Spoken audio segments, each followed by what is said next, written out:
ಇದು ಫಸ್ಟ್ ನನ್ನ cooking vlog ನೋಡ್ರಿ. ಅದಕ್ಕೋಸ್ಕರ ನಾ ಇವತ್ತು ಸತ್ಯನಾರಾಯಣ ಪ್ರಸಾದನ ಯಾವ ಥರ ಮಾಡೋದಂತ ಹೇಳ್ಕೊಡ್ತೀನಿ ರೀ. ಫಸ್ಟ್ ವ್ಲಾಗ್ ರೀ, ತಪ್ಪಿದ್ರೆ ನೀವು ಏನಾರೇ ಕ್ಷಮಿಸಿಬಿಡ್ರಿ ನನಗೆ. ಸತ್ಯನಾರಾಯಣ ಪ್ರಸಾದ ಮಾಡೋದಕ್ಕೆ ಏನೇನು ಬೇಕಂತ ಹೇಳ್ತೀನಿ ರೀ.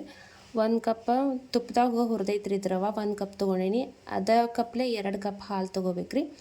ಸಕ್ರೆ 1 ಕಪ್ ತೊಗೋಬೇಕ್ರಿ. ಬಾದಾಮ್ ರೀ, ಗೋಡಂಬಿ, ಏಲಕ್ಕಿ, 1 ಬಾಳೆಹಣ್ಣು. ಸತ್ಯನಾರಾಯಣ ಪ್ರಸಾದ ಮಾಡೋದಕ್ಕೆ ಇಷ್ಟು ಬೇಕು ನೋಡ್ರಿ.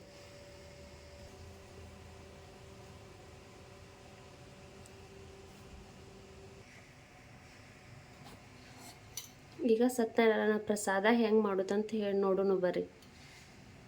ಮೊದಲಿಗೆ 1 ಸ್ಪೂನ್ ತುಪ್ಪ ಹಾಕೋರಿ.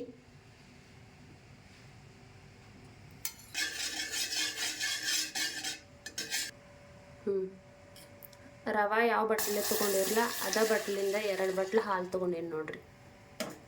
ಹಾಲು ಪೂರ್ತಿ ಬಿಸಿ ಆಗ್ಬೇಕ್ರಿ ಇವು. ಆ ಹಾಲಿಗೆ ಈಗ ಸಕ್ಕರೆ ಸೇರಿಸ್ಕೊಂಡ್ಬಿಡೋಣ್ರಿ. ಅದೇ ಕಪ್ಲೆ 1 ಕಪ್ ಸಕ್ಕರೆ ತೊಗೋಬೇಕ್ರಿ. ಹಾಲು ಕರಗುವವರೆಗೂ ಹಿಂಗೆ ತಿರುಗಿಸ್ಕೋಬೇಕು ನೋಡ್ರಿ ಇದನ್ನು ರೀ.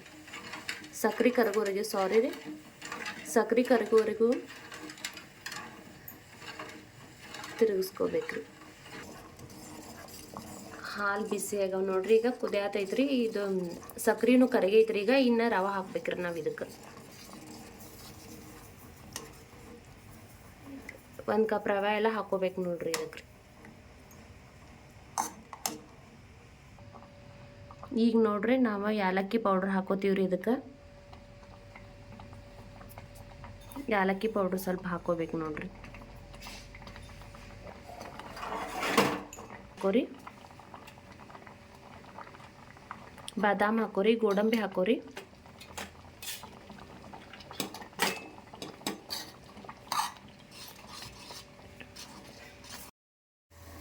ಇದೀಗ ಆಗೈತೆ ನೋಡ್ರಿ. ಗ್ಯಾಸ್ ಆಫ್ ಮಾಡ್ಬೇಕ್ರಿ.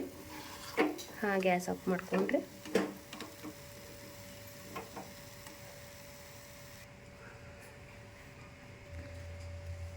ಈಗ ಲಾಸ್ಟಿಗೆ ಬಾಳೆಹಣ್ಣು ಸೇರಿಸ್ಕೋಬೇಕು ನೋಡ್ರಿ. ಎಲ್ಲ ಬಾಳೆಹಣ್ಣು ಸೇರಿಸ್ಕೊಂಡ್ರಿ ಒಂದ್ಸರಿ ಎಲ್ಲ ಮಿಕ್ಸ್ ಮಾಡ್ಕೋಬೇಕ್ರಿ ಇದನ್ನು ರೀ.